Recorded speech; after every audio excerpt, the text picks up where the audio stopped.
إن الحمد لله نحمده ونستعينه ونؤمن به ونتوكل عليه ونعوذ بالله من شرور أنفسنا ومن سيئات أعمالنا من يهده الله فلا مضل له ومن يضلل فلا هادي له أشهد أن لا إله إلا الله وحده لا شريك له وأشهد أن محمدًا عبده ورسوله أرسله بالهدى ودين الحق ليظهره على الدين كله ولو كره المشركون أما بعد فإن خير الكلام كلام الله وخير الهدي هدي محمد صلى الله عليه وسلم وشر الأمور محدثاتها وكل محدثة بدعة وكل بدعة ضلالة اللهم صل على محمد وعلى آل محمد كما صليت على إبراهيم وعلى آل إبراهيم وبارك على محمد وعلى آل محمد كما باركت على إبراهيم وعلى آل إبراهيم إنك حميد مجيد. أيها الإخوان أوصيكم عباد الله أولا بتقوى الله. أعوذ بالله من الشيطان الرجيم. بسم الله الرحمن الرحيم. يا أيها الذين آمنوا اتقوا الله حق تقاته ولا تموتن إلا وأنتم مسلمون. بسم الله الرحمن الرحيم. ربنا لا تزغ قلوبنا بعد إذ هديتنا وهب لنا من لدنك رحمة إنك أنت الوهاب. الله أكبر الله أكبر الله أكبر لا إله إلا الله والله أكبر الله أكبر ولله الحمد. ബഹുമാന്യരായ സത്യവിശ്വാസികളെ, വിശ്വാസിനികളെ, സഹോദരങ്ങളെ, നമ്മുടെയും ഈ പ്രപഞ്ചത്തിൻ്റെയും നാഥനെ കണ്ണടയുന്നത് വരെ സൂക്ഷിക്കണമേ എന്ന് ഓർമ്മപ്പെടുത്തുകയാണ്. അള്ളാഹു നമ്മെ അനുഗ്രഹിക്കുമാറാവട്ടെ. ഇന്നലെ റമദാൻ 29, നോമ്പ് നിർബന്ധം, മാസപ്പിറവി ദൃശ്യമായി. ഇന്ന് ശവ്വാൽ 1, ഈദുൽ ഫിത്ർ, നോമ്പ് നിഷിദ്ധം, മോൽക്കാൻ പാടില്ലാത്ത ദിനം. അപ്പോൾ ഇന്ന് നാം ഭക്തിയും ആഹ്ലാദവും നിറഞ്ഞ ഈദുൽ ഫിത്ർ, ഒരു മാസത്തെ വ്രതാനുഷ്ഠാനത്തിന് ശേഷം ഈ മൈതാനിയിൽ ഒത്തുകൂടി ആഘോഷിച്ചുകൊണ്ടിരിക്കുകയാണ്. ത്യാഗപൂർണമായ ആരാധനകളുടെ സമാപ്തിയിലാണ് ഇസ്ലാമിലെ പെരുന്നാളുകൾ, ആഘോഷങ്ങൾ. ആ ആഘോഷങ്ങളുമായി ബന്ധപ്പെട്ട് കിടക്കുന്നതാണ് ഈദുൽ ഫിത്റിനോടനുബന്ധിച്ചുള്ള ഫിത്ർ സക്കാത്തും ഈദുൽ അദ്ഹയോടനുബന്ധിച്ചുള്ള ഉദ്ഹിയ്യത്തും. ഇത് ഈ ആരാധനയുടെ, ആഘോഷത്തിൻ്റെ സാമൂഹ്യ ടച്ച് കൃത്യമായി നമ്മളെ ബോധ്യപ്പെടുത്തുകയാണ്. മാനവികതയുടെയും മാന്യതയുടെയും മാനങ്ങളാണ് ഇസ്ലാമിലെ ആഘോഷങ്ങൾക്കുള്ളത്. കഴിഞ്ഞ ഒരു മാസം വിശുദ്ധ റമദാനിലൂടെ നമ്മൾ ആർജിച്ചെടുത്ത അത്ഭുതകരമായ ജീവിതത്തിന്റെ വിശുദ്ധിക്ക് ഉപകരിക്കുന്ന വലിയ മാറ്റങ്ങളുണ്ട്. പാപത്തിൽ പതിക്കാതിരിക്കാനുള്ള കരുത്ത്, തിന്മകൾക്ക് അടിമപ്പെടാതിരിക്കാനുള്ള ശക്തി, ദേഹേച്ഛകൾക്ക് വഴിപ്പെടാതിരിക്കാനുള്ള ഭക്തി, ഇതൊക്കെയാണ് നമ്മൾ ആർജിച്ചെടുത്തത്. ഈ ആഘോഷത്തിൽ ആവേശത്തോടെ നാം പറഞ്ഞുകൊണ്ടിരിക്കുന്ന ഒരു മുദ്രാവാക്യം, ഒരു പ്രാർത്ഥനാവാക്യം, പ്രിയപ്പെട്ടവരെ, നമ്മുടെ മനോനുകരങ്ങളിൽ നിന്ന് ഉയർന്നു പൊന്തി വന്ന ശവ്വാലമ്പളി കണ്ടതോടുകൂടി ഉണ്ടായ നമ്മുടെ മനസ്സിന്റെ മന്ത്രം തക്ബീറുകളാണ്. ഈ ആഘോഷത്തിന് കൊഴുപ്പേകുന്നത് തക്ബീർ ധ്വനികളാണ്. എന്താണ് തക്ബീർ? എന്താണ് തക്ബീറിന്റെ പൊരുൾ? അല്ലാഹു അക്ബർ, അല്ലാഹു അക്ബർ, അല്ലാഹു അക്ബർ. അല്ലാഹുവേ, നീയാണ് ഏറ്റവും വലിയവൻ, നീ തന്നെയാണ് ഏറ്റവും വലിയവൻ, നീ മാത്രമാണ് ഞങ്ങളുടെ മുമ്പിൽ ഏറ്റവും വലിയവനായ ശക്തിയായി ഞങ്ങൾക്ക് മുമ്പിൽ ബോധ്യപ്പെട്ടവൻ, സമ്മതിക്കുന്നവൻ നീയാണ്. ലാ ഇലാഹ ഇല്ലല്ലാഹു വല്ലാഹു അക്ബർ. അല്ലാഹുവേ, നീയാണ് ഏറ്റവും വലിയവൻ, നീയല്ലാതെ മറ്റൊരു ആരാധ്യം ഞങ്ങളുടെ മുമ്പിലില്ല നാഥ. ഞങ്ങളെല്ലാവരും സൃഷ്ടികളാണ്, മനുഷ്യരായാലും മലക്കുകളായാലും ജിന്നുകളായാലും മറ്റേത് ചരാചരങ്ങളായാലും എല്ലാം നിന്റെ മഖ്ലൂഖാത്തുകളാണ്, സൃഷ്ടികളാണ്. സൃഷ്ടാവ് നീ മാത്രമാണ്, അതുകൊണ്ട് ആരാധനക്കർഹൻ നീ മാത്രമാണ്. അല്ലാഹു അക്ബർ വലില്ലാഹിൽ ഹംദ്.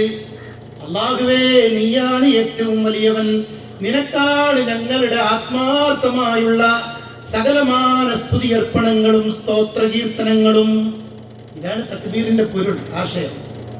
വിശ്വാസികൾക്ക് കിട്ടിയ ഏറ്റവും വലിയ ഭാഗ്യമാണ് ഈ പ്രസ്താവന. ഏറ്റവും വലിയവൻ എന്റെ റബ്ബാണ്. ഞാൻ ഉൾപ്പെടെയുള്ള വലിയ ഭരണാധികാരികളും വലിയ കണ്ടുപിടുത്തക്കാരും വളരെ ബുദ്ധിജീവികളും വളരെ പ്രഗത്ഭരായ ചിന്തകന്മാരും എല്ലാവരും ചെറുതാണ്. യാ അയ്യുഹന്നാസ് അൻതുമുൽ ഫുഖറാഉ ഇലല്ലാഹ്. മനുഷ്യരെ, പൊതുജനങ്ങളെ, നിങ്ങളെല്ലാവരും അല്ലാഹുവിന്റെ മുമ്പിൽ ഫുഖറാകളാണ്, ദരിദ്രരാണ്, നിസ്സഹായരാണ്. നിങ്ങളുടെ ആരുടെയും ആശ്രയം അല്ലാഹുവിന് ആവശ്യമില്ല. വല്ലാഹു വൽ ഗനിയുൽ ഹമീദ്. അല്ലാഹുവാണ് ധന്യൻ, അല്ലാഹുവാണ് ഐശ്വര്യവാൻ. അത്യുന്നതനായ റബ്ബ് നീ മാത്രമാണ്. അതാണ് നമുക്ക് നൽകിയ, അല്ലാഹു നൽകിയ ഹിദായത്തിന്റെ വെളിച്ചത്തിൽ നമ്മൾ ഉറക്കെ പറഞ്ഞുകൊണ്ടിരിക്കുന്നത്. നോമ്പിനെ കുറിച്ച് പരാമർശിക്കുന്ന ആയത്തിന്റെ സമാപനത്തിലും അല്ലാഹു അത് ഓർമ്മിപ്പിക്കുകയാണ്. വലിതുകബ്ബിറുല്ലാഹ അലാ മാ ഹദാകും വലഅല്ലകും തഷ്കുറൂൻ. അല്ലാഹു നിങ്ങൾക്ക് ഹിദായത്ത് നൽകിയതിന് നിങ്ങൾ അല്ലാഹുവിനെ വാഴ്ത്തണേ, പ്രകീർത്തിക്കണേ, മഹത്വപ്പെടുത്തണേ. നിങ്ങൾ നേർമാർഗം പ്രാപിച്ചവരായേക്കാം. അതുകൊണ്ടാണ് നമ്മുടെ നേർച്ച വഴിപാടുകൾ, നമ്മുടെ ആരാധനകൾ, നമ്മുടെ എല്ലാ സ്വകാര്യമായ പ്രാർത്ഥനകളും, നമ്മുടെ ജീവിതത്തിലെ പ്രതിസന്ധികളിൽ നമ്മുടെ ഫലമേൽപ്പിക്കലും തവക്കുലും എല്ലാ നിർഭയത്വവും ഉറപ്പിക്കുന്നവനാണ് നമ്മൾ അല്ലാഹുവിൽ. അങ്ങനെ ആവണം വിശ്വാസികൾ. അല്ലദീന ആമനൂ വലം യൽബിസൂ ഈമാനഹും ബിദുൽമ് ഉലൈക ലഹുമുൽ അംൻ വഹും മുഹ്തദൂൻ. സത്യവിശ്വാസികൾ ആരാണെന്നറിയുമോ? അവർ ഈമാൻ ഉൾക്കൊണ്ടുകൊണ്ട് ജീവിക്കുന്നവർ മാത്രമല്ല, വലം യൽബിസൂ ഈമാനഹും ബിദുൽമ്, പിന്നെ അവരുടെ വിശ്വാസത്തിൽ ഒരിക്കലും അനീതിയോ അക്രമമോ ശിർക്കോ കലരില്ല. ഉലൈക ലഹുമുൽ അംൻ, അങ്ങനെയുള്ളവർക്കാണ് ഇഹലോകത്തും പരലോകത്തും നിർഭയത്വമുള്ളത്. വഹും മുഹ്തദൂൻ, അവരാണ് നേർമാർഗം പ്രാപിച്ചവർ. ഈ ബോധ്യം നമുക്കുണ്ടാവണം. ഇതാണ് തക്ബീർ. അങ്ങനെ തക്ബീർ ഉച്ചരിക്കുന്ന നമുക്കൊരു കുഞ്ഞ് പിറന്നാൽ, ഒരു പേരക്കുഞ്ഞ് പിറന്നാൽ, ആ കുട്ടിക്ക് കറുത്ത കൂച്ചും കറുത്ത ചരടും ഊതിക്കെട്ടിയ നൂലും ചരടുകളും ഏലസുകളും ജാറം മൂടലും ഇനി ആവശ്യമില്ല. അത് വേണ്ടതില്ല. കാരണം ദുനിയാവിൽ സുരക്ഷിതമായി ജീവിക്കാനാണ്. പ്രിയപ്പെട്ടവരെ, അന്ധവിശ്വാസത്തിന്റെ ഭാഗമായി നമ്മളിത് ബന്ധിക്കുന്നതെങ്കിൽ ഇതിനേക്കാളും പ്രതിസന്ധി നിറഞ്ഞ നിർണായകമായ 1.5 മീറ്റർ നീളമുണ്ടായിരുന്ന പൊക്കിൾ കൊടിയിലൂടെ മാതാവിന്റെ പ്ലാസന്റയുമായി ലിങ്ക് ചെയ്തുകൊണ്ട് ആ ഗർഭാശയമാകുന്ന അറയിൽ സുരക്ഷിതമായി നമ്മളെ 9 മാസത്തിൽ പരം കാലം ആരാണോ സംരക്ഷിച്ചത്, ആ കാലത്ത് നമ്മളൊന്നും ബന്ധിച്ചിട്ടില്ല, ആ കാലത്ത് ഒരു അന്ധവിശ്വാസവും നമ്മൾ കെട്ടിയിട്ടില്ല, ആ കുഞ്ഞിന്റെ മേലൊന്നും ബന്ധിച്ചിട്ടില്ല. പിന്നെ എന്തിനാണ് ആ റബ്ബുണ്ടായിരിക്കവേ ദുനിയാവിൽ നമ്മൾ അന്ധവിശ്വാസത്തിലേക്ക് പോകുന്നത്? നമ്മൾ ആലോചിക്കണം. ഗർഭാശയത്തിൽ റബ്ബ് മാത്രമാണ്, വേറെ ഒരു മഖ്ലൂക്കും ഇടപെട്ടിട്ടില്ല. എല്ലാം ചെയ്തു തന്നത് റബ്ബാണ്. കണ്ണു തരാൻ ലെൻസ് തരാൻ അവൻ മറന്നിട്ടില്ല, ചെവി തരാൻ കർണപുടം വെക്കാൻ അവൻ മറന്നിട്ടില്ല. ആന്തരികവും ബാഹ്യവുമായ ഒരു അവയവവും ശരീരത്തിന്റെ ഭാഗവും അള്ളാഹു പൂർത്തിയാക്കാതിരിക്കാൻ മറന്നിട്ടില്ല. എല്ലാം ചെയ്തവൻ അവനാണ്, അവൻ മാത്രമാണ്.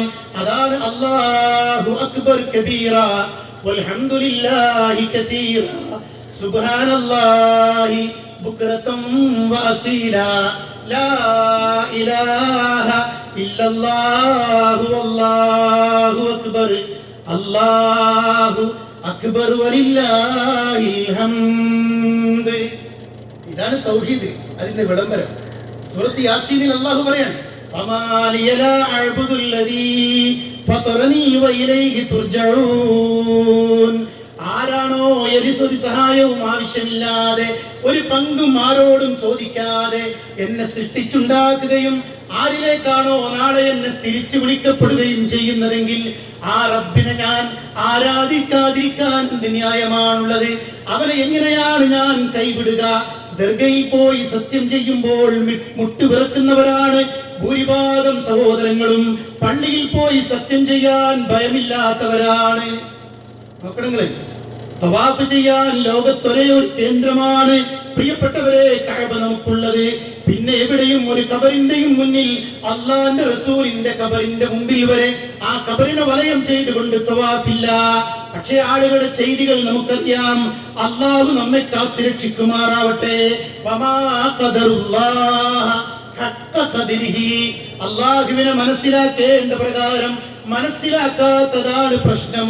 ഉറക്കമില്ലാത്ത, മയക്കമില്ലാത്ത, ക്ഷീണമില്ലാത്ത, എല്ലാം കാണുന്നവനായ, എല്ലായിടത്തും പരിധിയും റേഞ്ചുമുള്ളവനായ, ആഴക്കടലിലും വിജനമായ മരുഭൂമിയിലും എല്ലാം എത്തി നോക്കിക്കൊണ്ടിരിക്കുന്നവനായ, നമ്മുടെ കണ്ണുകളുടെ സ്വകാര്യ കള്ളനോട്ടങ്ങളെയും ഹൃദയത്തിൽ മറച്ചു പിടിക്കുന്ന സ്വകാര്യതകളെയും, നമ്മൾ പറയാതെ വെച്ച് ബാക്കിപോയ സ്വകാര്യതകളെയും എല്ലാം പകൽ വെളിച്ചം പോലെ അറിയുന്ന റബ്ബുണ്ടായിരിക്കവേ, ആ ഉറക്കമില്ലാത്ത, മയക്കമില്ലാത്ത റബ്ബിലാണ് നമുക്ക് പരമേൽപ്പിക്കാനുള്ളത്. യൗമ യഖൂമുന്നാസു ലിറബ്ബിൽ ആലമീൻ.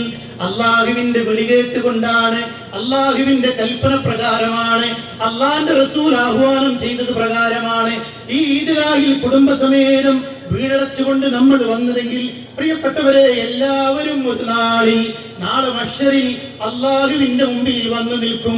യൗമ യഖൂമുന്നാസ് ലിറബ്ബിൽ ആലമീൻ. ലോകരക്ഷിതാവിന്റെ അള്ളാഹുവിന്റെ മുമ്പിൽ എല്ലാവരും എഴുന്നേറ്റ് വരുന്ന ഒരു രംഗമുണ്ട്. ഹാറൂനുമാർ അവിടെ ഉണ്ടാകും, നമ്രൂദുമാർ അവിടെ വരും, ധിക്കാരികളായ ഫറോവമാർ അവിടെ ഉണ്ടാകും. ഇനി ഖിയാമത്ത് നാൾ വരെ ആളുകളെ പീഡിപ്പിക്കുകയും കഷ്ടപ്പെടുത്തുകയും ചെയ്യുന്ന ധിക്കാരികളും അഹങ്കാരികളുമായ ഭരണാധികാരികൾ അവിടെ വരും. ലിമനിൽ മുൽക്കുൽ യൗം ലില്ലാഹിൽ വാഹിദിൽ ഖഹാർ. ആർക്കാണ് അന്നത്തെ പരമാധികാരം? അന്നത്തെ അധികാരി നമ്രൂദല്ല, ഖാറൂനല്ല. അന്നത്തെ അധികാരി ഫറോവമാരല്ല. ലോകം ഭരിക്കുന്ന, അടക്കി ഭരിക്കുന്ന, വാഴ്ത്തുന്ന, അല്ലെങ്കിൽ എല്ലാവരും അംഗീകരിക്കുന്നു എന്ന് അവകാശപ്പെടുന്ന, ഭൂരിപക്ഷം തെളിയിക്കാൻ ശ്രമിക്കുന്ന, കുതന്ത്രങ്ങൾ മെനയുന്നവരല്ല അവിടുത്തെ അധികാരി. മലിക്കുൽ ജബ്ബാറായ അല്ലാഹു മാത്രമാണ്. ആ റബ്ബിന്റെ വിചാരണയാണ് ഞാനും കൂടെ അനുഭവിക്കുള്ളത്. ആ വിചാരണ കഴിഞ്ഞ് നരകത്തിലേക്ക് കൊണ്ടുപോകുമ്പോൾ ഫദൂഖൂ ബിമാ നസീതും ലിഖാഅ യൗമികും ഹാദാ. ഈ ദിവസം നിങ്ങൾ വിസ്മരിച്ചുകൊണ്ടാണ് ജീവിച്ചത്. ഇങ്ങനെ ഒരു വിചാരണയുടെ നാളിനെ നിങ്ങൾ ഭയപ്പെടാതെയാണ് ദുനിയാവിൽ ജീവിച്ചത്. ഇന്നാ നസീനാകും, അതുകൊണ്ട് ഇവിടെ വെച്ച് നിങ്ങൾക്ക് സ്വർഗം തരാൻ, നിങ്ങൾക്ക് ആദരവ് തരാൻ, നിങ്ങൾക്ക് അംഗീകാരം തരാൻ ഞാൻ മറന്നുപോയിരിക്കുന്നു.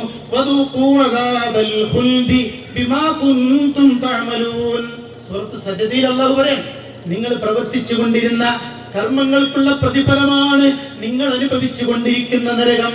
അതുകൊണ്ട് പേടിക്കണം, അള്ളാന്റെ വിചാരണ ഭയപ്പെടണം. ജീവിതത്തിൽ ഇസ്ലാം ഉണ്ടാവണം. പേരിന് മാത്രം പള്ളിയിൽ വന്നാൽ പോരാ, ഈദ്ഗാഹിനും ജുമുഅക്കും മാത്രം വന്നാൽ പോരാ, നിക്കാഹ് നടത്താനും നടത്തിക്കിട്ടാനും ആ സദസ്സുകളിൽ മാത്രം തന്റെ തല കാണിച്ചാൽ മാത്രം പോരാ. എല്ലാ രംഗത്തും ഇസ്ലാമിനെ, ദീനിനെ പ്രതാപമായി, മതം പ്രതാപമായി നമ്മൾ കാണണം. വേഷങ്ങളിൽ അതുണ്ടാകണം സഹോദരിമാരെ. അവർക്ക് മറച്ചുകൊണ്ട് ജീവിക്കാൻ പള്ളികളിലേക്ക് വരുമ്പോൾ മാത്രമല്ല, കല്യാണങ്ങൾക്കും അങ്ങാടികളിലേക്കും സൽക്കാരങ്ങൾക്കും അന്യ പുരുഷന്മാരുടെ മുമ്പിലേക്കും പോകുമ്പോൾ നിങ്ങൾ നരകത്തിൽ നിന്ന് കാവലാകാൻ നിങ്ങളുടെ ശരീരം നിങ്ങൾ മറക്കണേ. വളരെ ഗൗരവത്തിൽ കാണണം. ഇബ്ലീസ് ഇങ്ങനെ നമ്മളെ വഴിപിഴച്ചുകൊണ്ടിരിക്കുകയാണ്. മതം ഉൾക്കൊണ്ടുകൊണ്ട് ജീവിക്കുക, അതാണ് ഈദ്ഗാഹിന്റെ സന്ദേശം, അതാണ് സകലമായ പ്രശ്നങ്ങൾക്കുമുള്ള പരിഹാരം. അള്ളാന്റെ റസൂൽ പറഞ്ഞില്ലേ, ഭക്ഷണത്തളികയിലേക്ക് തീറ്റക്കൊതിയന്മാർ വരുന്നത് പോലെ ആ തീറ്റക്കൊതിയന്മാർ ദാഹാർത്തികളായി വിശപ്പ് സഹിക്കവയ്യാതെ നിറച്ചു വെക്കപ്പെട്ട ഭക്ഷണത്തളികയിലേക്ക് പാഞ്ഞെടുക്കുന്നത് പോലെ എന്റെ ഉമ്മത്തികളായ നിങ്ങളുടെ മേൽ ശത്രുക്കൾ പാഞ്ഞെടുക്കുന്ന ഒരു കാലം വരും.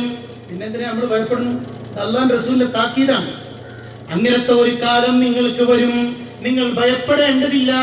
നിങ്ങൾക്ക് ഈമാൻ മുറുകെ പിടിച്ച് മുന്നോട്ട് പോകാൻ കഴിയണം. തീക്കനൽ കയ്യിൽ പിടിച്ചവനെ പോലെയായിരിക്കും അന്ത്യസമയത്തിന് മുമ്പ് എന്റെ ഉമ്മത്തികൾ ഇസ്ലാം ഉൾക്കൊണ്ടുകൊണ്ട് ജീവിക്കുക എന്ന് പറയുന്നത്. തീക്കനൽ കയ്യിൽ പിടിച്ചവനെ പോലെ ദുസ്സഹമായ ഒരു കാലം വരും. അള്ളാന്റെ റസൂലിന്റെ താക്കീതാണ്. ഭയാശങ്ക വേണ്ട, നിരാശ വേണ്ട, ഉൾവലിയേണ്ട ആവശ്യമില്ല. നമ്മൾ നമ്മളാവുക, മുഅ്മിനുകളാവുക. വലാ തഹിനൂ വലാ തഹ്സനൂ അൻതുമുൽ അഅലൗന ഇൻ കുൻതും മുഅ്മിനീൻ. നിങ്ങളാരും നിന്ദരല്ല, അപമാനിതരല്ല, നിങ്ങൾ അവഹേളിക്കപ്പെടുകയില്ല. ഇൻ കുൻതും മുഅ്മിനീൻ, നിങ്ങളാണ് ഉന്നതന്മാർ, ഏറ്റവും ഉന്നതന്മാർ. കാലം നിങ്ങളെ അംഗീകരിക്കുന്ന ഒരു അവസരം വരും, നിങ്ങൾ ഈമാനുള്ളവരാണെങ്കിൽ. അതുകൊണ്ട് ഫാസിസത്തെ ഒരു പരിധി വിട്ട് നമ്മൾ ഭയപ്പെടേണ്ടതില്ല. പ്രിയപ്പെട്ടവരെ, CAA, NRC, ഏക സിവിൽ കോഡ് ഭീഷണികൾ ഓരോന്നോരോന്നായി നമ്മുടെ മുമ്പിൽ അവതരിപ്പിച്ചു കൊണ്ടിരിക്കുകയാണ്. നമ്മൾ ഉൾവലിയേണ്ടവരല്ല. പ്രതീക്ഷയോടെ നമ്മൾ ആത്മാർത്ഥമായി പ്രാർത്ഥനയോടെ മുന്നോട്ട് പോവുക. ഈ രാജ്യം മതേതര ഇന്ത്യയായി തന്നെ നിലനിൽക്കണം. പൗരാവകാശം സന്ദർഭം കിട്ടുമ്പോൾ നമ്മൾ അതിന് ഉപയോഗപ്പെടുത്തണം. വെള്ളിയാഴ്ചകളിലാണ് തെരഞ്ഞെടുപ്പ് വരുന്നതെങ്കിൽ, ഇലക്ഷൻ ക്ലാസുകൾ ക്രമീകരിക്കുന്നതെങ്കിൽ പോലും പ്രിയപ്പെട്ടവരെ, ജനാധിപത്യത്തിലൂടെ, പ്രക്രിയയിലൂടെ അതിന് മറുപടി കൊടുക്കാൻ നമുക്ക് കഴിയണം. വെള്ളിയാഴ്ച നമുക്ക് സമയം ക്രമപ്പെടുത്തിക്കൊണ്ട്, ജുമുഅ ചുരുക്കിക്കൊണ്ട്, വേണ്ടി വന്നാൽ ളുഹർ നമസ്കരിച്ചുകൊണ്ട് നമുക്ക് നമ്മുടെ ആരാധനകൾ പൂർത്തിയാക്കാം, ഭംഗിയാക്കാം. പരിഹാരമുണ്ട്. പക്ഷെ അക്രമിയായ ഭരണാധികാരികൾക്കെതിരെ നമുക്ക് കിട്ടുന്ന അവകാശത്തെ വിനിയോഗിക്കാൻ പ്രിയപ്പെട്ടവരെ നിരാശയില്ലാതെ നാം മുന്നോട്ട് വരിക. ഈദിന്റെ ദിനത്തിൽ നമുക്ക് ഓർക്കാൻ ഇതൊക്കെ ഉണ്ട്. ഫലസ്തീനിലുള്ള നമ്മുടെ സഹോദരങ്ങൾ എന്തൊരു സന്തോഷത്തിലാണ്. നമ്മൾ ഈദ്ഗാഹിലേക്ക് പുത്തനുടുപ്പുകളിട്ട് കുടുംബസമേതം തക്ബീർ ചൊല്ലി ആഹ്ലാദത്തോടെ വന്ന് ഇനി വീട്ടിൽ പോയിക്കൊണ്ട് നല്ല സുഭിക്ഷമായ ഭക്ഷണം പെരുന്നാളിന് കഴിക്കാൻ, സന്തോഷം പങ്കിടാൻ, കുടുംബങ്ങളിലേക്ക് പോകാൻ നമുക്ക് അവസരമുണ്ട്. അൽഹംദുലില്ലാഹ്. പക്ഷേ ഇതിന് കഴിയാതെ ചെറിയ പൈതങ്ങൾ തക്ബീർ മുഴക്കുന്നത് രക്തക്കറയിലാണ്. പട്ടിണി കൊണ്ടാണ് അവരുടെ പെരുന്നാളിനെ തക്ബീറുകൾ കൊണ്ടവർ അലങ്കരിച്ചു കൊണ്ടിരിക്കുന്നത്. ഈ ദുരിതം കാണാതിരിക്കാൻ നമുക്ക് സാധ്യമല്ല. അതുകൊണ്ട് ഈദ് ദിനത്തിലും നമ്മൾ കേൾക്കുന്ന നമ്മുടെ സഹോദരങ്ങളുടെ നിലവിളികളിൽ പ്രിയപ്പെട്ടവരെ, മനസ്സവരുടെ കൂടെ ഉണ്ടാവണം. പ്രാർത്ഥന, നമ്മുടെ പ്രാർത്ഥനകളിൽ അവരെ നാം ഭാഗവാക്കാവണം.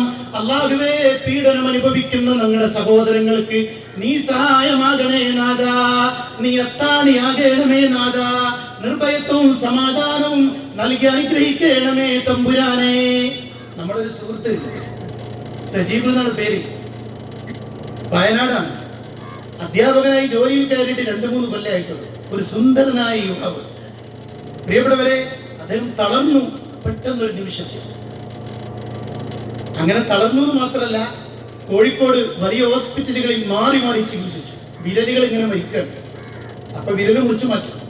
പിന്നെ കൈ മരിക്കുകയാണ്, തളരുകയാണ്. കൈ മുറിച്ചു മാറ്റിയിട്ടില്ലെങ്കിൽ ഉടനെ മേലേക്ക് ബാധിക്കും. അതുകൊണ്ട് അത് മുറിച്ചു മാറ്റാം. കാല് മുറിച്ചു മാറ്റി. സുന്ദരനായ ഒരു ചെറുപ്പക്കാരൻ അധ്യാപകനായി സർക്കാർ സർവീസിൽ കയറി. അധ്യാപകരായ ഞങ്ങള് വലിയൊരു സംഖ്യ ചികിത്സക്ക് വേണ്ടി ഏറ്റെടുത്ത് ഭംഗിയായി ആ കാര്യം നിർവഹിച്ചുകൊണ്ടിരിക്കുകയാണ്. പക്ഷേ ആ ചെറിയ കുഞ്ഞുങ്ങൾക്ക് മുമ്പിൽ 30 ലക്ഷം രൂപ ചെലവഴിച്ചിട്ടും പ്രതീക്ഷയോടെ ആ കുടുംബം ആശുപത്രിയിൽ ക്യൂ നിന്ന് കാത്തു നിൽക്കുകയാണ്. പ്രിയപ്പെട്ടവരെ, ശിഫ നൽകണേ എന്ന് പ്രാർത്ഥിക്കാനേ നമ്മളെക്കുള്ള കഴിയുള്ളൂ. 35 വയസ്സുകാരിയായ ഒരു സഹോദരി 14 കൊല്ലമായി ഡയാലിസിസ് ചെയ്തുകൊണ്ടിരിക്കുകയാണ്. 20ാമത്തെ വയസ്സിലാണ് ഡയാലിസിസ് തുടങ്ങിയത്. 36ാമത്തെ വയസ്സിൽ ആ സഹോദരി മരിക്കുകയാണ്. 3000 രൂപ ഒരു ഡയാലിസിസിന്. ഒരു വലിയ ബിഗ് ഷോപ്പറിൽ ഇതുവരെ കുറിക്കപ്പെട്ട മരുന്നുകളുടെയും റിസൾട്ടുകളുടെയും ഒക്കെ കുറിപ്പുകൾ. അതെടുത്തിട്ട് ഭർത്താവും ആ സഹോദരി രാവിലെ പുറപ്പെടുകയാണ്. എങ്ങോട്ടാണ്? നമ്മൾ ജോലിക്ക് പോകും പോലെ അവർ പോകുന്ന 3000 രൂപ കൊണ്ടുകൊടുത്ത് 6 മണിക്കൂർ നീണ്ടു നിൽക്കുന്ന ഡയാലിസിസ് ചെയ്യാനാണ് ആശുപത്രിയിലേക്ക് പോകുന്നത്. ഇത് 14 കൊല്ലമാണ് തുടർന്നത്. ജീവിക്കാൻ വേണ്ടി പണം കയ്യിൽ പിടിച്ച് ആശുപത്രിയിൽ പോയി പ്രിയപ്പെട്ടവരെ കഷ്ടപ്പെടുന്ന ദുരന്തം. അതുകൊണ്ട് രോഗം കൊണ്ട് കഷ്ടപ്പെടുന്ന വല്ലാത്തൊരു കാലഘട്ടമാണ് നമ്മുടെ മുമ്പിലുള്ളത്. നമ്മൾ ആലോചിക്കണം. അയ്യൂബ് നബി അലൈഹി ഇസ്ലാമിനെ മനസ്സിൽ കാണും. 11 മക്കൾ മഹാനായ അയ്യൂബ് നബി അലൈഹി ഇസ്ലാമിനുണ്ടായി. ആ 11 മക്കളും അദ്ദേഹത്തിന്റെ കാലത്ത് മരിച്ചു. അല്ലാതെ പരീക്ഷനാണ്. ആ 11 മക്കളെയും കുളിപ്പിച്ച് കഫൻ ചെയ്ത് ജനാസംസ്കരിച്ച് മറവ് ചെയ്തു. വലിയ സമ്പന്നനായിരുന്നു അയ്യൂബ് നബി അലൈഹി ഇസ്ലാം. സമ്പത്തൊക്കെ നഷ്ടപ്പെട്ടു, മക്കള് പോയി. പിന്നെ അദ്ദേഹത്തിന്റെ രോഗത്തെ കുറിച്ച് പറയണത്, പ്രിയപ്പെട്ടവരെ, മാരരോഗാണ്. പുഴുക്കൾ ഇങ്ങനെ തെറിക്കുന്നതാണ്. അതുകൊണ്ട് ഡോക്ടർമാരുടെ അടുത്തേക്ക് ചെല്ലാൻ പോരല്ല, കടുത്ത പരീക്ഷണം. എന്നിട്ടും പിടിച്ചു നിന്നു. 13 കൊല്ലം നിരന്തരമായി ഒരേ പ്രാർത്ഥന മഹാനായ അയ്യൂബ് നബി അലൈഹി ഇസ്ലാം പ്രാർത്ഥിച്ചുകൊണ്ടിരിക്കുകയാണ്. ഇതാണ് തവക്കുൽ എന്ന് പറഞ്ഞാൽ.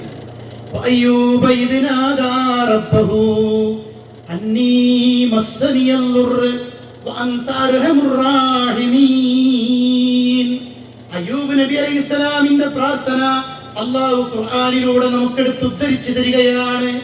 അന്നീ മസ്സനിയൽ ദുർർ, നാദാ എനിക്ക് ബാധിച്ച പ്രയാസം, എന്റെ വിഷമം നീ കാണുന്നുവല്ലോ. വഅൻത അർഹമുർ റാഹിമീൻ, നീ കരുണാവാരിധിയാണ്, നിന്നിൽ എനിക്ക് പ്രതീക്ഷയുണ്ട്. അല്ലാതെ രോഗം ശിഫയാക്കണേന്നല്ല, നിന്റെ കരുണയിലാണ് എനിക്ക് പ്രതീക്ഷയുള്ളത്. അതാണ് നമ്മൾ പറഞ്ഞുകൊണ്ടിരിക്കുന്നത്. അല്ലാഹു അക്ബർ. ശിഫ കിട്ടി. റബ്ബിന്റെ കാരുണ്യമാണ് നമ്മൾ അനുഭവിച്ചു കൊണ്ടിരിക്കുന്ന ആരോഗ്യം. പരലോകത്തും ഈ കാരുണ്യം പ്രിയപ്പെട്ടവരെ നമുക്ക് കിട്ടണം, അല്ലാതെ രക്ഷയില്ല.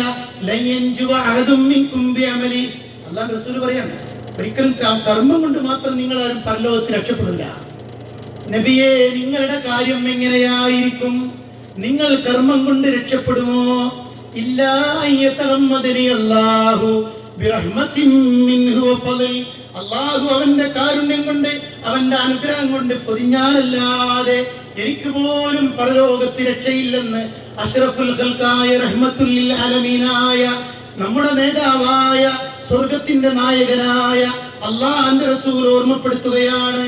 അതുകൊണ്ട് റസൂലുള്ളാഹിക്ക് പോലും അല്ലാഹുവിന്റെ കരുണ കിട്ടണമെന്നാണ്. ഇവിടെ ഒരു നല്ലൊരു മനസ്സായി നമ്മൾ മാറിയിട്ടുണ്ട്. റമദാനിന്റെ രാപ്പകലുകൾ കൊണ്ട് ഇത് നിലനിർത്തണം. അല്ലാഹു റസൂലൊക്കെ പറയാണ്,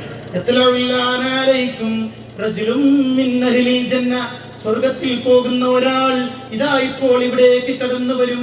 എല്ലാരും ഇങ്ങനെ നോക്കി, ആരാണ് ആ വഴി കൂടി വരുന്നത്? വഴിന്റെ വെളിച്ചത്തിൽ അല്ലാഹുവിന്റെ റസൂൽ പറയുകയാണ്, ഒരു അൻസാരി സഹാബി വന്നു. അപ്പൊ എല്ലാരും ആ സഹാബിനെ ഇങ്ങനെ നോക്കണം. ഇയാളാണ് സ്വർഗത്തിൽ പോകുന്ന റസൂൽ പറഞ്ഞ വരുമെന്ന് പറഞ്ഞയാള്. 2ാമത്തെ ദിവസവും അല്ലാഹുവിന്റെ റസൂൽ പറഞ്ഞു, സ്വർഗത്തിൽ പോകുന്ന ഒരാൾ ഇതാ ഇവിടേക്ക് ഇപ്പോൾ കടന്നു വരും. കാത്തിരുന്നു. അതും ഇന്നലെ വന്ന അതേ സഹാബിയാണ്. 3ാമത്തെ ദിവസവും റസൂൽ പറയുകയാണ്, ഇപ്പോൾ സ്വർഗത്തിൽ പോകുന്ന ഉറപ്പുള്ള ഒരാൾ കടന്നു വരും. അന്നും വന്നത് അതേ സഹാബിയാണ്. കൂട്ടത്തിലുള്ള ഒരു സഹാബി 3 ദിവസം അദ്ദേഹത്തിന്റെ വീട്ടിലേക്ക് അദ്ദേഹത്തിന്റെ രഹസ്യമായ ആരാധനകളെ കുറിച്ചറിയാൻ, എന്തുകൊണ്ടാണ് സ്വർഗം ഉറപ്പിക്കപ്പെട്ടതെന്നറിയാൻ അദ്ദേഹത്തിന്റെ വീട്ടിലേക്ക് പോവുകയാണ്. നമ്മളൊക്കെ നമസ്കരിക്കുമ്പോൾ സുബൈക്ക് ജമാഅത്തിന് പോകുന്നുണ്ട്, സുന്നത്തുകൾ നിർവഹിക്കുന്നുണ്ട്, ഖിയാമുൽ ലൈലുണ്ട്, അല്പം ഖുർആൻ ഓതുന്നുണ്ട്, പിന്നെ നല്ലോണം ഉറങ്ങുന്നുണ്ട്. സാധാരണ കാണുന്നതിൽ വ്യത്യസ്തമായി ഒരു ആരാധനയും കാണാനില്ല. നേരിട്ട് അദ്ദേഹത്തോട് തന്നെ പറയുകയാണ്, റസൂലുള്ള നിങ്ങളെയാണ് ചൂണ്ടിപ്പറഞ്ഞത് 3 തവണ, എന്താണ് അതിന്റെ കാരണം?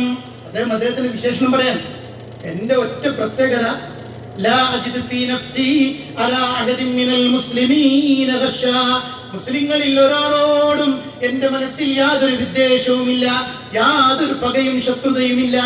അങ്ങനത്തെ ഒരു നെഞ്ചകം എനിക്കുണ്ട്.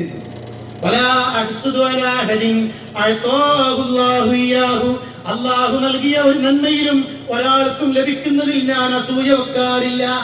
അപ്പൊ അസൂയല്ല, പകയില്ല, വിദ്വേഷമല്ല. ഈ ഒരു മനസ്സിന്റെ ഉടമയായതുകൊണ്ടാണ് അദ്ദേഹം സ്വർഗത്തിന്റെ അവകാശിയായത് എന്ന് അള്ളാന്റെ റസൂൽ ഓർമ്മപ്പെടുത്തിയത് ആ സഹാബി ഉദ്ധരിക്കുകയാണ്. അതുകൊണ്ട് നല്ലൊരു മനസ്സ് നമുക്ക് ഉണ്ടാവണം. അള്ളാഹു തൗഫീഖ് നൽകുമാറാണ്. ഇവിടെ ഒരു നബി സഹാബത്തും ഇരിക്കുന്ന സദസ്സിലേക്കാണ് മിസ്അബ് റളിയല്ലാഹു അൻഹു ഒരു തുണി മാത്രം എടുത്തു വരുന്നത്. ആ തുണി എങ്ങനെ എടുത്തിക്കണമെന്ന് നമ്മൾ കാണണം. ആ സദസ്സിൽ അലി റളിയല്ലാഹു അൻഹു ഉണ്ട്, സഹാബികളൊക്കെ ഉണ്ട്. മിസ്അബ് റളിയല്ലാഹു അൻഹു ആഗതനായപ്പോൾ അലി റളിയല്ലാഹു അൻഹു നിയന്ത്രണം വിട്ട് സലാം പറഞ്ഞ് കയറി വന്ന മിസ്അബിനെ കണ്ട ഉടൻ പൊട്ടി പൊട്ടി കരയുകയാണ്. മിസ്അബ് റളിയല്ലാഹു അൻഹു സലാം പറഞ്ഞു കയറിയിട്ടുള്ളൂ. അലി റളിയല്ലാഹു അൻഹു അദ്ദേഹത്തെ ഇങ്ങനെ നോക്കി അടിമുതൽ മുടി വരെ, എന്നിട്ടും പൊട്ടി കരയാണ്. എന്താ കാരണം? മിസ്അബ് റളിയല്ലാഹു അൻഹു ഒരു തുണി മാത്രം എടുത്തിട്ടുള്ളത്.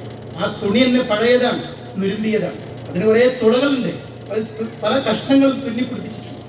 അത് സാധാരണ നമ്മൾ അരയിൽ കുത്തി കൊടുക്കാറാണ് തുണി. പക്ഷെ ഇദ്ദേഹം തുണി എടുത്തിട്ടുള്ളത് ഷർട്ടിനും കൂടി പകരമായിട്ട് സുന്നത്ത് കല്യാണം കഴിച്ചു കൊടുത്ത കുട്ടികൾക്ക് തുണി കൊടുക്കുക എന്ന പോലെ പെരടിയിലേക്ക് ബന്ധിച്ചിട്ട് ഷർട്ടിനും തുണിക്കും കൂടി ആ ഒരു തുണി, അതും നുരുമ്പിയത്.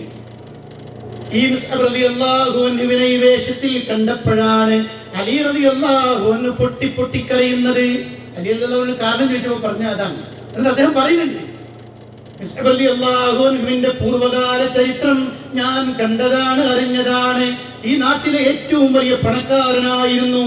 പ്രബോധന പ്രവർത്തനങ്ങൾക്ക് എല്ലാം ചിലവഴിച്ച് അവസാനം ഈ ലോകത്ത് നിന്ന് വിട പറയുമ്പോൾ പ്രിയപ്പെട്ടവരെ കഫൻ ചെയ്യാൻ അദ്ദേഹത്തിന്റെ വീട്ടിൽ നിന്ന് കിട്ടിയത് ആകെ ഒരു എത്താത്ത നീളം കുറഞ്ഞ ഒരു പുതപ്പ് മാത്രമാണ്. തലമറച്ചാൽ കാലുമറയില്ല, കാലുമറച്ചാൽ തലഭാഗം മറയില്ല. അള്ളാഹുവിന്റെ റസൂലിനോട് സഹാബത്ത് ചോദിച്ചു, എന്ത് ചെയ്യണം? നിങ്ങൾ തലഭാഗം മറക്കി, കാലുകൊണ്ട് അന്ന് അവിടെ അവൈലബിൾ ആയ ഒരു പുല്ല് വെച്ച് കെട്ടി അങ്ങനെ കഫൻ ചെയ്യാൻ. പ്രിയപ്പെട്ടവരെ, മിസ്അബ് റളിയല്ലാഹു അൻഹുവിന്റെ വിഷയത്തിൽ അള്ളാഹുവിന്റെ റസൂൽ കൽപ്പിക്കുകയാണ്. ആ മിസ്അബ് റളിയല്ലാഹുവിന്റെ തുണി കണ്ടിട്ടാണ് അലി റളിയല്ലാഹു അൻഹു കണ്ടത്. അപ്പോഴാണ് റസൂലുള്ള പറയുന്നത്, അലി നിനക്കറിയുമോ, അദ്ദേഹത്തിന്റെ തുണിക്ക് മാത്രമാണ് തുളയുള്ളത്, അദ്ദേഹത്തിന്റെ വസ്ത്രത്തിന് മാത്രമാണ് നുരുമ്പലുള്ളത്, അദ്ദേഹത്തിന്റെ മനസ്സിന്, ആ ശുദ്ധമായ മനസ്സിന് യാതൊരു തുളയും ബാധിച്ചിട്ടില്ല. അങ്ങനത്തെ ഒരു മനസ്സ് നമുക്ക് ഉണ്ടാവണം. യൗമലായം മാലും വല ബനൂൻ ഇല്ലാ മൻ അത്തല്ലാഹ ബിഖൽബിൻ സലീം. മക്കളും സമ്പത്തും ഉപകാരപ്പെടാത്ത ഒരു ദിവസം, മക്കളെ കൊണ്ടും സമ്പത്തിനെ കൊണ്ടും ഒരു ഉപകാരം കിട്ടാത്ത ദിവസം, എല്ലാം വിട്ടേച്ചുകൊണ്ട് എല്ലാവരോടും വിട പറഞ്ഞുകൊണ്ട് ഒന്നുമില്ലാത്ത ലോകത്തേക്ക് വെറും കൈയോടെ 3 തുണിക്കഷ്ണങ്ങളുമായി പ്രിയപ്പെട്ടവരെ യാത്ര പോകുന്ന, മടക്കമില്ലാത്ത, അറ്റമില്ലാത്ത ഒരു യാത്ര നമുക്ക് വരാനുണ്ട്. ഇല്ലാ മൻ അത്തല്ലാഹ ബിഖൽബിൻ സലീം. സുരക്ഷിതമായ, പാപങ്ങളില്ലാത്ത, അഴുക്കുകളില്ലാത്ത, കറകളും മാലിന്യങ്ങളും ഇല്ലാത്ത ഒരു മനസ്സിന്റെ ഉടമയായി ജീവിക്കുന്നവർക്ക് മാത്രമേ സുരക്ഷിതമായി റബ്ബിന്റെ കോടതിയിലേക്ക് വരാൻ കഴിയൂ. അതാണ് ആ മനസ്സിലുണ്ടാവേണ്ട തഖ്വ. അതാണ് പ്രധാനം. വർണ്ണവരിയും വർഗചിന്തയും മലയാളികളിൽ നിന്നും, കലകളിൽ നിന്നുപോലും മാറ്റി നിർത്താത്ത കാലഘട്ടത്തിലാണ് നമ്മൾ ജീവിച്ചു കൊണ്ടിരിക്കുന്നത്. ഇതൊന്നും ഇല്ല എന്ന് പറഞ്ഞാലും ഉള്ളിൽ നിന്ന് ഇങ്ങനെ തികട്ടി വരികയാണ്. കാക്ക പോലെ കറുകറുത്ത, പത്തിരി പോലെ പരന്ന മൂക്കിന്റെ ഉടമയായിരുന്ന ബിലാൽ റളിയല്ലാഹു അൻഹു കഅബയുടെ ഉദ്ഘാടനത്തിന്റെ അന്ന് പ്രിയപ്പെട്ടവരെ താങ്ങിപ്പിടിച്ച് പൊത്തിപ്പിടിച്ച് കഅബയുടെ ഭിത്തിയുടെ മുകളിൽ കയറി എല്ലാവരും പ്രതീക്ഷിച്ചു എന്നെ വിളിക്കുമെന്ന്. ഇല്ല, ആരെയും വിളിച്ചില്ല. ആ നീഗ്രോ വർഗക്കാരനായ കറുത്ത മുത്ത് ആ ബിലാൽ റളിയല്ലാഹു അൻഹുവിനെ അല്ലാഹുവിന്റെ റസൂൽ ബാങ്കിന് വിളിക്കുകയാണ്. അങ്ങനെ പൊത്തിപ്പിടിച്ച് കയറുമ്പോഴാണ് കാൽ വഴുതി താഴേക്ക് വീഴാൻ പോവുകയാണ്. അല്ലാഹുവിന്റെ റസൂലിന്റെ ഹബീബിന്റെ പൂമേനി കാണിച്ചു കൊടുത്തുകൊണ്ട് കറുത്ത മുത്തിന്റെ ആ കറുത്ത പുത്രനായ ബിലാലിന്റെ കാൽ പ്രിയപ്പെട്ടവരെ അല്ലാഹുവിന്റെ റസൂലിന്റെ ചുമലിൽ തട്ടിക്കൊണ്ടാണ് ചവിട്ടി താങ്ങി കയറാൻ സഹായിച്ചത് അല്ലാഹുവിന്റെ റസൂലാണ്. ഇതല്ലേ ഇസ്ലാമിക് സ്റ്റോറി? ഇതാണ് ഇസ്ലാമിക് സ്റ്റോറി. ഇതാണ് കേൾപ്പിക്കേണ്ടത്, ഇതാണ് ചർച്ചയാവേണ്ടത്. ലാ ഫളല ലി അറബിയിൻ വലാ അലാ അഅ്ജമിയിൻ ഇല്ലാ ബിത്തഖ്വ. എല്ലാവരും ആദമിന്റെ മക്കളാണ്. ആദം മണ്ണിൽ നിന്നുണ്ടാക്കപ്പെട്ടവനാണ്. മാത്രമല്ല ഒരു അറബിക്കും അനറബിയെക്കാളും ഒരു പവിത്രതയുമില്ല. ഇല്ലാ ബിത്തഖ്വ, തഖ്വ കൊണ്ടല്ലാതെ. അബൂദർ ഗഫാരി റളിയല്ലാഹു അൻഹു ഒരിക്കൽ ബിലാൽ റളിയല്ലാഹു അൻഹുവിനെ കണ്ടപ്പോൾ തമാശക്ക് പറഞ്ഞ പോലെ കറുത്ത പെണ്ണിന്റെ മകനെ എന്ന് വിളിച്ചുപോയി. പക്ഷേ അല്ലാഹുവിന്റെ റസൂൽ ഇടപെടുകയാണ്. ആ പ്രയോഗം വലിയ കുറ്റമാണ്, തെറ്റാണ്, പാതകമാണ്. ജാഹിലിയത്തിന്റെ അംശം നിന്റെ മനസ്സിൽ നിന്ന് ഇനിയും നീങ്ങിപ്പോയിട്ടില്ലേ എന്ന് ആ സ്വഹാബിയോട് അല്ലാഹുവിന്റെ റസൂൽ സംസാരിക്കുകയാണ്. ഇസ്ലാം പറഞ്ഞ ആ ഒരു സംസ്കാരം ലോകത്ത് ഇന്നും ചർച്ചയാക്കപ്പെടുകയാണ്. നോമ്പിൽ നാം തിരിച്ചു പിടിച്ചത്, റീചാർജ് ചെയ്തത് ഈ ഒരു ഭക്തിയാണ്. കടുത്ത ചൂടിലാണ് ദാഹം അവഗണിച്ചുകൊണ്ട് എല്ലാം മറന്നുകൊണ്ട് അള്ളാന്റെ തൗഫീഖോടുകൂടി പ്രിയപ്പെട്ടവരെ റമദാനിലെ നോമ്പ് നമ്മൾ പൂർത്തിയാക്കിയത്. തറാവീഹ് പ്രായമായവർ പോലും ത്യാഗം സഹിച്ചുകൊണ്ടാണ് നിർവഹിച്ചത്. ഒരു ദിവസം തറാവീഹ് കഴിഞ്ഞ് പോകുമ്പോൾ നമ്മുടെ പള്ളിയിൽ നിന്ന് ഒരു വല്യമ്മാനെ, പ്രായമായി നടക്കാൻ കഴിയാത്ത ഒരാളെ സഹോദരിമാരിങ്ങനെ താങ്ങിക്കൊണ്ടുപോകണം. ഇവിടെ എന്റെ മനസ്സിൽ തോന്നിയ ഇത്രയൊന്നും കഷ്ടപ്പെട്ട് നിർവഹിക്കേണ്ട നമസ്കാരമല്ല തറാവീഹിൽ തോന്നിപ്പോയി. പക്ഷേ റമദാനാണിത് എന്ന് ബോധ്യപ്പെട്ട വല്യമ്മയാണ് എനിക്ക് നന്മകൾ വേണം, പുണ്യം വേണമെന്ന് ആഗ്രഹിച്ച് ആ തറാവീഹിനെ പള്ളിയിലേക്ക് നടന്നെടുത്തത്. അത് ഈമാനിന്റെ ഭാഗമാണ്, തഖ്വ നിറക്കലാണ്, സ്വർഗമാണ് പ്രതീക്ഷയുള്ളത്. സകാത്തും സ്വതക്കയും ഫിത്റും നൽകി എല്ലാ നല്ല പ്രവർത്തനങ്ങളിലും മുഴുകി ഇതൊക്കെ സംഘടിപ്പിച്ച് ഇതൊക്കെ നിർവഹിച്ച് ഈ ഈദ്ഗാഹ് മൈതാനിയിൽ വരെ വീട്ടിലേക്കൊന്ന് കയറി നോക്കാനും ഇറച്ചി വാങ്ങിക്കൊടുക്കാനും കഴിയാതെ പ്രിയപ്പെട്ടവരെ രാപ്പകലില്ലാതെ കഷ്ടപ്പെട്ട ഒരുപാട് പ്രവർത്തകരുണ്ട്, കാരണവന്മാരുണ്ട്. അള്ളാഹു അവർക്ക് ഈ മാർഗത്തിൽ പ്രവർത്തിച്ചതിന്റെ പ്രതിഫലമായി സ്വർഗം നൽകി അനുഗ്രഹിക്കുമാറാവട്ടെ. നുസുലം മിൻ ഗഫൂരിർ റഹീം. കഷ്ടപ്പെട്ട് പണിയെടുത്തു വന്നവരെ അള്ളാഹു സൽക്കരിക്കുന്ന ലോകമാണ് സ്വർഗം. കുലൂ വശ്റബൂ ഹനീഅം ബിമാ കുൻതും തഅമലൂൻ. നിങ്ങൾ ദുനിയാവിൽ പ്രവർത്തിച്ച കർമ്മങ്ങളുടെ പ്രതിഫലമായി കൊണ്ടാണ് നിങ്ങൾക്ക് സ്വർഗം നൽകിയത്. ആ ഒരു മാറ്റാണ് റമദാനിൽ നമുക്കുണ്ടായത്. തിന്മകളും ദുശ്ശീലങ്ങളൊക്കെ മാറ്റിവെച്ച്, വാശിയും ദേഷ്യവും പകയൊക്കെ മാറ്റിവെച്ച് നമ്മൾ ആളാകെ മാറി. റമദാനിലെ ഹലാലായ ഭാര്യയെ, വിവാഹം ചെയ്ത ഭാര്യയെ, ഹലാലായി നമ്മൾ സമ്പാദിച്ചുണ്ടാക്കിയ ഭക്ഷണത്തെ പകൽ സമയത്ത് മാറ്റിവെച്ചത് അല്ലാഹു പറഞ്ഞുകൊണ്ടാണ്. അല്ല പറഞ്ഞതുകൊണ്ടാണ്. പിന്നെ എങ്ങനെയാണ് റമദാൻ കഴിഞ്ഞാൽ ഹറാമുകൾ അല്ല വിലക്കിയതാണെങ്കിൽ ഹറാമുകളോട് തൊട്ടുപോകരുത്, ചാരിപ്പോകരുത് എന്ന് അല്ലാഹു പറഞ്ഞിട്ടുണ്ടെങ്കിൽ എങ്ങനെയാണ് ഹറാമുകൾ നമ്മൾ ചേർന്ന് നിൽക്കുക? ഗൗരവത്തിൽ കാണണം. ചില ആൾക്കാർ ഇങ്ങനെ പറയാം, തമാശക്കാണെങ്കിൽ അധ്യാപകരുടെ ഇടയിൽ സംസാര വിഷയമാണ്. എല്ലാവരും പോയി കണ്ടു ഇത്ര ആട് ജീവിതം. റമദാൻ കഴിഞ്ഞിട്ടാണ് ഞങ്ങൾ പോകാൻ ഉദ്ദേശിക്കുന്നത്. നമ്മുടെ സഹോദരന്മാരുടെ മറുപടിയാണ്. പ്രിയപ്പെട്ടവരെ, ഈ ചങ്ങല പൊട്ടിക്കാനുള്ളതല്ല, റമദാനിന്റെ ആവേശം കാത്തു സൂക്ഷിക്കാനാണ്. ഇത് നമുക്ക് അവസാനിപ്പിക്കാനായിട്ടില്ല. റമദാനിയായി നമ്മൾ മാറരുത്. ലാ തകുൻ റമദാനിയൻ വകുൻ റബ്ബാനിയൻ. റബ്ബിന്റെ അടിമയായി മാറുക. അതാണ് നമ്മൾ ചിന്തിക്കേണ്ടത്. ദാഹം, വിശപ്പും ഒക്കെ എങ്ങനെയാണെന്ന് പണക്കാരിൽ വരെ, സമ്പന്നർക്ക് വരെ അള്ളാഹു കാണിച്ചു കൊടുത്തു. അല്ലാതെ ദാഹം വിശപ്പും അഭിനയിച്ച് കാണിച്ചു കൊടുക്കാനോ എഴുതി പഠിപ്പിക്കാനോ പറ്റില്ല. ഇത് നേർക്ക് നേരെ പണക്കാരായ ആളുകൾക്കും ജീവിതത്തിൽ എന്താണ് ദാഹം, എന്താണ് വിശപ്പിന്റെ വില എന്നത് പഠിപ്പിച്ചു റമദാൻ. അതുകൊണ്ട് അത്തരം ആളുകൾക്ക് വിശപ്പിന്റെ വിലയറിഞ്ഞാൽ, ദാഹത്തിന്റെ പ്രശ്നമറിഞ്ഞാൽ അവർ സഹജീവികളോട് കരുണയോടെ പെരുമാറാൻ പഠിപ്പിക്കുന്നതാണ് റമദാൻ. റബ്ബനാ ലാ തുസിഗ് ഖുലൂബനാ ബഅദ ഇദ് ഹദൈതനാ. നാഥാ, ഞങ്ങൾക്ക് നേർമാർഗം തന്നതിന് ശേഷം ഞങ്ങളെ ഒരിക്കലും നീ വഴിപിഴപ്പിക്കല്ല. നിന്റെ അടുക്കൽ നിന്നുള്ള കരുണ ഞങ്ങൾക്ക് പ്രതീക്ഷയുണ്ട്, കരുണ ചൊരിയണേ. ഇന്നക അന്തൽ വഹാബ്, നീയാണ് എല്ലാം നൽകി അനുഗ്രഹിക്കുന്നവൻ. അബൂബക്കർ പെരുന്നാളിന്റെ ദിവസം ഇരിക്കുന്നു പൊട്ടി പൊട്ടി കരയാണ്. പള്ളിന്റെ ഒരു മൂലയിൽ നിന്നിട്ടാണ് കരയണത്. നമസ്കരിച്ചിട്ടുണ്ട്, തറാവീഹ് നിർവഹിച്ചിട്ടുണ്ട്, സകാത്ത് കൊടുത്തിട്ടുണ്ട്, എല്ലാ പുണ്യങ്ങളും നോമ്പുകളും നന്മകളും അനുഷ്ഠിച്ചിട്ടുണ്ട്. പിന്നെ എന്തിനാണ് കരയുന്നത്? മഹാനവറുകൾ പറയുകയാണ്, ഒക്കെ ചെയ്തു, പക്ഷെ അള്ളാഹു സ്വീകരിച്ചിരിക്കുമോ എന്നാണ്. അള്ളാഹുവേ സ്വീകരിക്കണേ എന്ന് പറഞ്ഞുകൊണ്ട് കരഞ്ഞുകൊണ്ട് പ്രാർത്ഥിക്കുകയാണ്. അതുകൊണ്ട് നമ്മുടെ മനസ്സിലും ആ പ്രാർത്ഥന ഉണ്ടാവണം. പ്രിയപ്പെട്ടവർ, ഈ പെരുന്നാൾ സന്ദേശത്തിന് വന്ന എല്ലാ സഹോദര സഹോദരിമാരും കുടുംബനാഥന്മാരോട് എനിക്ക് പറയാനുള്ളത്, ഈ ഉത്ബോധനം കുറച്ച് സമയം മാത്രമേ ഉള്ളൂ.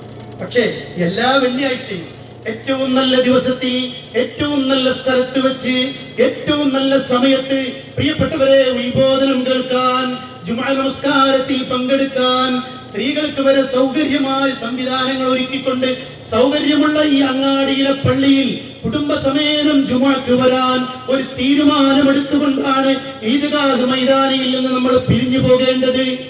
അല്ലെങ്കിൽ കുടുംബം നഷ്ടപ്പെടും. ധാർമ്മികതയാണ് പരിഹാരം. അതുകൊണ്ട് ഉത്ബോധനങ്ങൾ കേൾക്കാൻ ഒരാഴ്ചയിൽ ആ സമയം ഉപയോഗപ്പെടുത്തുക.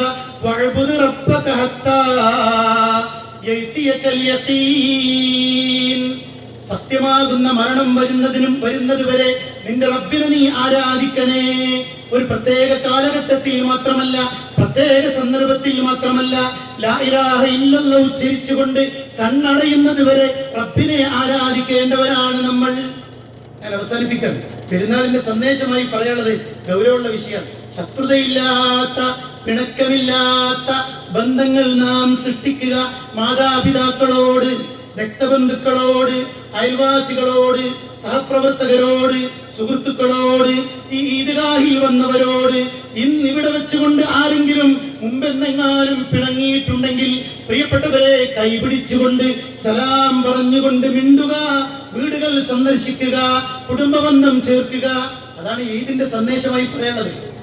ആ സമയം കൂടി മൊബൈലിൽ നമ്മൾ ആവശ്യമില്ലാത്തത് കാണുന്നത് ഒഴിവാക്കി പ്രിയപ്പെട്ടവരെ കുടുംബബന്ധം ചേർക്കാൻ ഒരു ടെലിഫോൺ കോളാണ് സഹായകമാകുന്നതെങ്കിൽ റബ്ബനാ തഖബ്ബൽ മിന്നാ എന്ന് പ്രാർത്ഥിച്ചുകൊണ്ട് തഖബ്ബലല്ലാഹു മിന്നാ വമിൻകും എന്ന് പരസ്പരം ആശ്ലേഷിച്ചുകൊണ്ട് പ്രിയപ്പെട്ടവരെ പരസ്പരം പറഞ്ഞുകൊണ്ട് കൈപിടിച്ചുകൊണ്ട് തഖബ്ബലല്ലാഹു മിന്നാ വമിൻകും എന്ന് പറഞ്ഞ് ആ ആശംസകൾ കൈമാറേണ്ടവരാണ് നമ്മൾ. അതാണ് ഹൃദയത്തുടിപ്പിന്റെ സന്തോഷ ആഹ്ലാദത്തിൽ ഈ പെരുന്നാളിൽ നമുക്ക് ഉറക്കെ പറയാനുള്ളത്.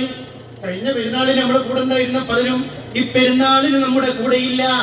ഇന്ന് നമ്മുടെ കൂടാൻ വരാൻ കഴിയാത്ത ഒരുപാട് കിടപ്പിലായ രോഗികളുണ്ട്. അടുത്ത പെരുന്നാളിന് നമ്മൾ ഉണ്ടാകുമോ എന്നറിയില്ല. അതുകൊണ്ട് ആത്മാർത്ഥമായിട്ട് പ്രാർത്ഥിക്കാം. ഇന്നമൽ മുഅ്മിനൂന ഇഖ്വ ഫഅസ്ലിഹൂ ബൈന അഖവൈക്കും. വിശ്വാസികൾ സഹോദരങ്ങളാണ്. ആ സഹോദര്യ ബന്ധം നിലനിർത്തുക. അതിനെപ്പോ കോട്ടം തട്ടിയോ ഉടനെ സലാം പറഞ്ഞ് അത് മെച്ചപ്പെടുത്തണം. ഇവിടെ ഒരു അള്ളാഹു തൗഫീഖ് നൽകുമാറാവട്ടെ. ഈ സന്തോഷ ദിനത്തിൽ നമ്മുടെ കൂടെയില്ലാത്ത മരണപ്പെട്ടു പോയ നമ്മുടെ ബന്ധുമിത്രാദികൾക്കും മാതാപിതാക്കൾക്കും അള്ളാഹു പുറത്തു കൊടുക്കുമാറാവട്ടെ. അവരെയും നമ്മയും അള്ളാഹു സ്വർഗത്തിൽ ഒരുമിച്ച് കൂട്ടുമാറാവട്ടെ. ഈ ഈദ്ഗാഹിൽ വരാൻ ആഗ്രഹമുണ്ടായിട്ടും നമ്മളെല്ലാവരും പുറപ്പെടുമ്പോൾ നമ്മളെ കണ്ണുകൊണ്ട് കണ്ണുനീർ പൊഴിക്കുന്ന ഒരുപാട് കിടപ്പിലായ രോഗികളുണ്ട്. ആ രോഗികൾക്ക് അല്ലാഹു ശമനം നൽകുമാറാവട്ടെ. ലോകത്ത് പ്രയാസം അനുഭവിക്കുന്ന നമ്മുടെ സഹോദരങ്ങൾക്ക് അല്ലാഹു നിർഭയത്വവും സമാധാനവും നൽകി അനുഗ്രഹിക്കുമാറാവട്ടെ. രാജ്യത്ത് അല്ലാഹു സുരക്ഷിതത്വവും നിർഭയത്വവും പ്രദാനം ചെയ്തു തരുമാറാവട്ടെ. അല്ലാഹുവേ, നിന്റെ അനുഗ്രഹീതമായ മഴ ഞങ്ങളുടെ മേൽ വർഷിപ്പിച്ചു തരണമേ നാഥാ. നിന്റെ അനുഗ്രഹീതമായ മഴ ഞങ്ങൾക്ക് വർഷിപ്പിച്ചു തരണമേ നാഥാ. എല്ലാ ആപത്തുകളിൽ നിന്നും, ദുരന്തങ്ങളിൽ നിന്നും, ദുരിതങ്ങളിൽ നിന്നും, മാറാവ്യാധികളിൽ നിന്നും, മഹാവിപത്തുകളിൽ നിന്നും, പരീക്ഷണങ്ങളിൽ നിന്നും, യാതനകളിൽ നിന്നും, വേദനകളിൽ നിന്നും ഞങ്ങളെ കാത്തുരക്ഷിക്കണമേ തമ്പുരാനെ. ഐക്യവും സ്നേഹവും ഞങ്ങൾക്കിടയിൽ നിലനിർത്തണമേ തമ്പുരാനെ. ഞങ്ങളുടെ കുടുംബങ്ങളിൽ സമാധാനം നൽകി അനുഗ്രഹിക്കണമേ തമ്പുരാനെ. ഈമാനോടുകൂടി ജീവിച്ച് ഈമാനോടുകൂടി കലിമ ചൊല്ലി ആഖിബത്ത് നന്നായി മരിക്കുന്നവരുടെ കൂട്ടത്തിൽ ഞങ്ങളെ ഉൾപ്പെടുത്തേണമേ തമ്പുരാനെ. അല്ലാഹു അക്ബർ, അല്ലാഹു അക്ബർ, അല്ലാഹു അക്ബർ. ലാ ഇലാഹ ഇല്ലല്ലാഹു വല്ലാഹു അക്ബർ. അല്ലാഹു അക്ബർ വലില്ലാഹിൽ ഹംദ്. اللهم اغفر للمؤمنين والمؤمنات والمسلمين والمسلمات الأحياء منهم والأموات إنك مجيب الدعوات ويا قاضي الحاجات. اللهم أعز الإسلام والمسلمين وأذل الشرك والمشركين. اللهم دمر أعداءنا وأعداء الدين. اللهم أجرنا من النار. اللهم أجرنا من النار. ربنا آتنا في الدنيا حسنة وفي الآخرة